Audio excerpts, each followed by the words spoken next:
জগজিৎ সিং বা বব ডিলানের পাশাপাশি যদি ভোজপুরি সিনেমার গান আপনার প্রিয় হয়, তবে ইমেজ তোয়াক্কা না করে সেটাই গেয়ে উঠুন না গেট টুগেদারে।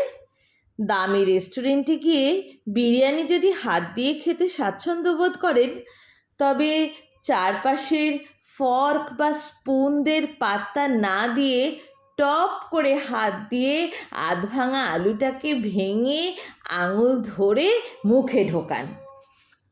সাহিত্য জ্ঞান দিয়ে লোককে ইমপ্রেস করতে গুগল থেকে কপি করা শেলি কিংবা কিটসের লাইন না পাঠিয়ে আপনার জানা শক্তি চাটুর্যে কিংবা জয়দেব বসুর লাইনগুলোই পাঠান না ভাই।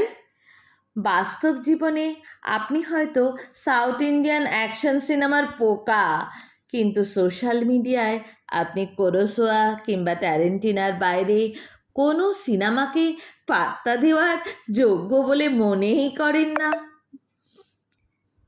কেন ভাই?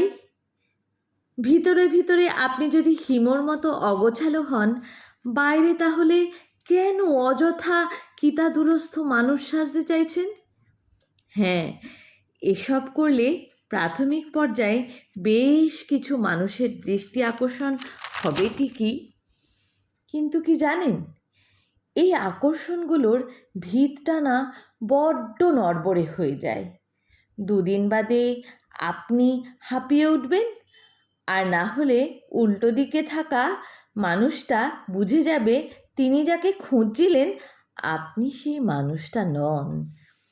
তার চেয়ে নিজে যেমনটা তেমনটাই থাকুন না। যদি সূর্যমুখীর চাইতে বেলফুল আপনার বেশি ভালো লাগে, তাহলে সেটারই ছবি পোস্ট করুন না।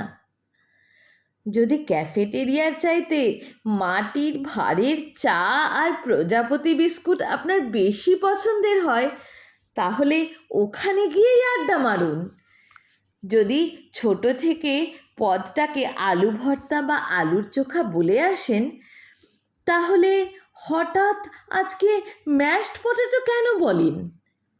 দেখুন, আমাদের এই জীবনটা না এমনিতেই নানান রকম ভুলে ভরা।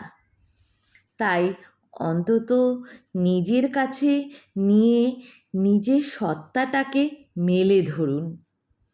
আর এবার পৃথিবীর কাছে গোপন করার চেষ্টা করবেন না, কারণ আপনার এই অগোছালো মধ্যবিত্ত খামখেয়ালি জীবনটাই আপনি।